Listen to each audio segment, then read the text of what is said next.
Yes, what's good, family? Family, that's the name, that's the name. I'm just gonna go straight in. I was not gonna do this video. I think I fumbled my, in terms of just getting stuff done. I do that a lot because I overthink everything. So, we're here.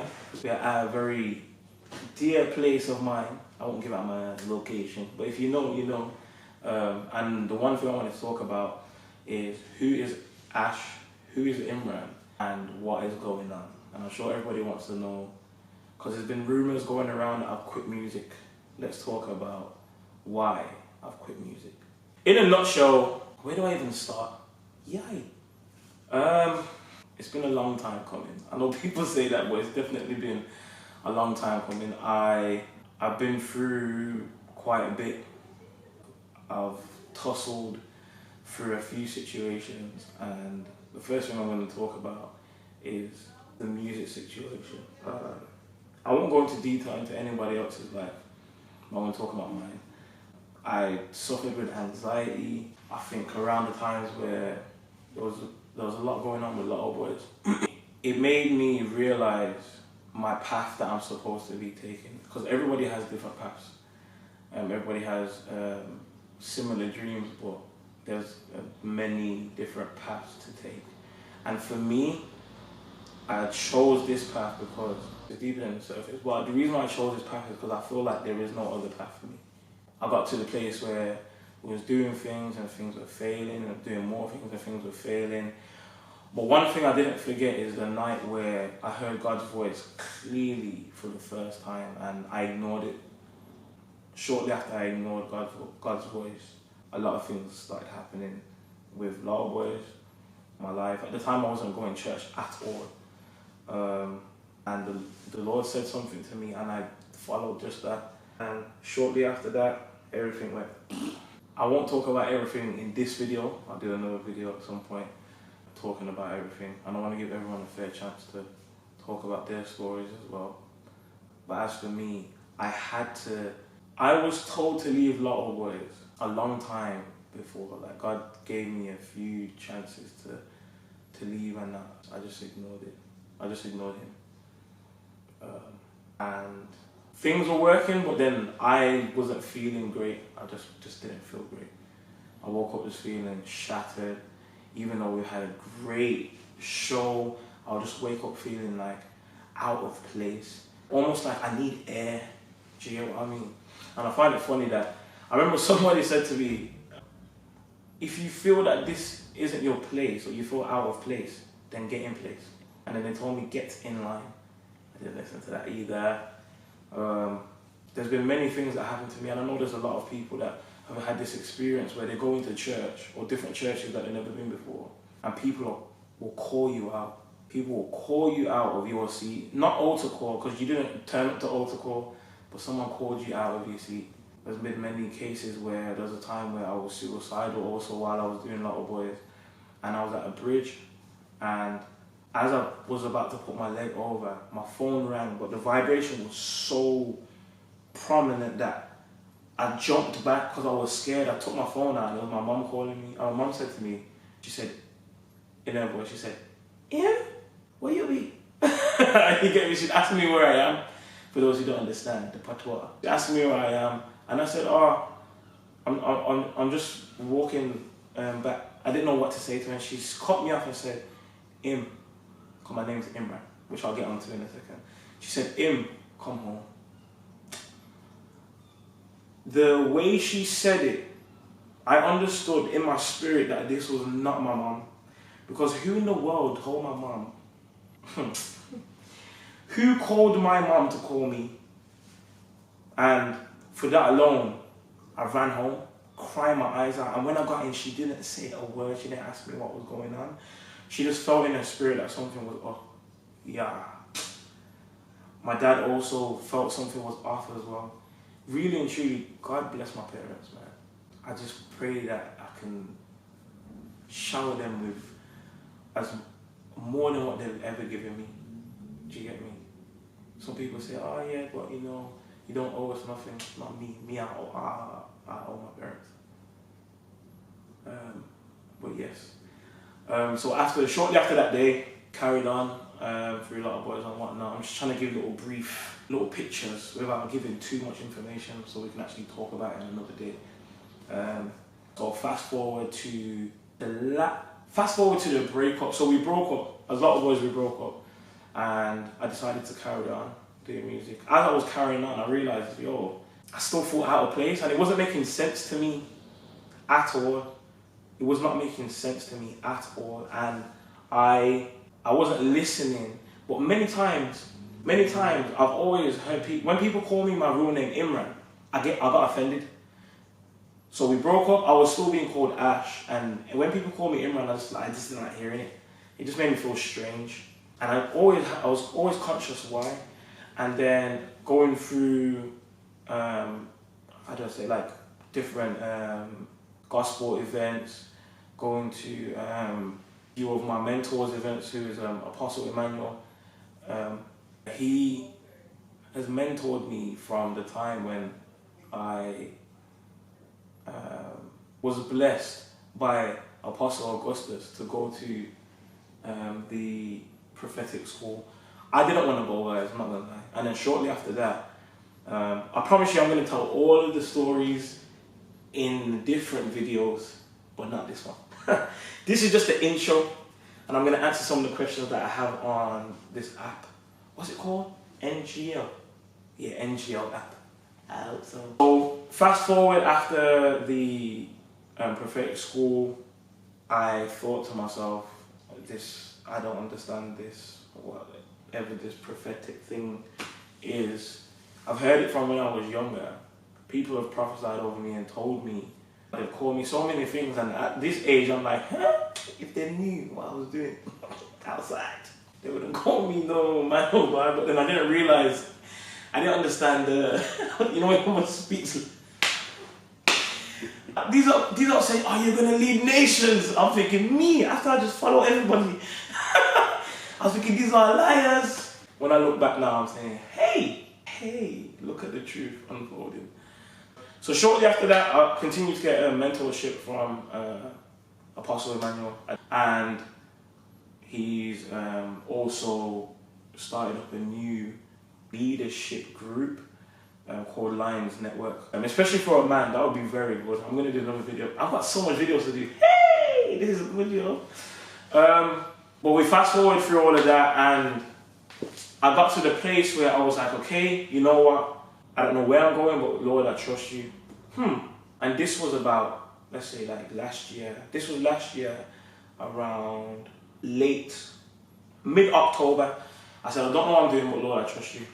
I was still doing music, I was still doing things, and I felt a bit lost. Definitely felt a bit lost. I continued anyway, and then I remember someone asked me, they asked me, can I preach? The mistake I made is on the Saturday, I said to the Lord, I don't know what's going on. Whatever you want me to do, I will do it. Someone said to me, can you preach at my church? And I said, pardon? I'm like, preach? In my head I was thinking, bring a word. I'm like, what do you mean bring a word? This is not I don't know about this bring words. I can bring songs. But they told me to bring words, and I'm like, bring a word where? I'm not that person. But I remember the night before I said, Lord, and I promised the Lord I say yes at all times. Doesn't matter what it is, as long as it's to do with Him, I will just say yes. I went to go drop off some socks from my core team. And as I walked in, her pastor said to me, it's you. I said, pardon? I haven't done nothing. She said, can you bring a word this Sunday? Yes came out my mouth before I could process it. Oh my goodness. And I'm not somebody to disappoint. Once I've said something, I don't want my word to hit the ground, and I just went with it. I didn't have a clue what was going on. I got home, I said, Lord, what am I doing? You said you're rebuilding. I said, okay. I went to sleep. I woke up and I said, somebody was rebuilding, like what wall was it? And I said, Nehemiah. And then from then it was like 1 week, and then somebody called me, and next week, and then someone called me, and next week. And there was so much happening. I'm like, why am I preaching so much? I'm like, what is going on? Why am I preaching? And then it hit me like a lightning, because I went to, I think it was Church of God of Prophecy. Yeah, pastor's name is Pastor Simon. And I walked in there, I had no idea what was going on, and I was like, yes, okay, Lord, I'm going to bring your word of identity, because at this time he was dealing with and teaching me about identity. So I just took what he was teaching me. After that, I don't know what happened, but the prophetic was just flowing and flowing and flowing, and I'm like, it was almost like everything that happened on the 8 weeks where we was doing the prophetic school all came back to me at once. And I thought I was listening. My goodness, that was powerful. God moved like there was, like I've never seen that before. Especially being a vessel, not come out of me, I've never seen that. That was wild, and it was amazing. It was so, and it was good. I know how God felt when he finished me, and he said, he looked at it and said, this is good. It was good, and glory to God for that. And shortly after this, I was still doing secular music. Don't kill me. Hear me out. So I was in the label, and I was still doing secular music, and I thought to myself, I know that this doesn't feel right again. But I said, Lord, have your way. I have no idea what I'm doing. I don't know what to do right now. Please, on my behalf, just fight for me in this situation. I felt like a fight was going on that I couldn't see. And long story short, all the way to, I had a meeting with my label, and we just came to an agreement that we're gonna separate. And then we came to another agreement that I'll separate from management. And I'm like, what is going on? But I prayed that the Lord will move, and things were doing things, and I didn't ask for any of this. Just to put it out there, me and my managers, well, 2K, 5K, there's no beef, there's no qualms. It was a general mutual agreement, and also the hand of God. Yeah, so everybody's good, we're all still good. And at the moment, my next move now, so technically I did quit music. Up until this video, everyone probably thinks I've actually quit music, but it's not that. I am coming back. But I'm coming back with a force. Yeah. I'm coming back with God. I'm not doing any secular music.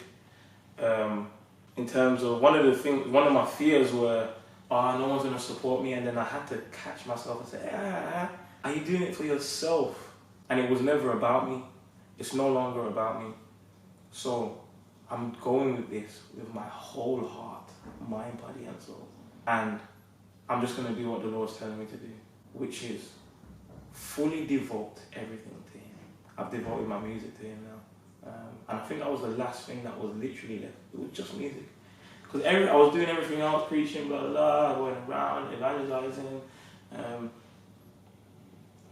working in the church, all these things, and it was literally just my music. That was the final thing. Now that's sorted.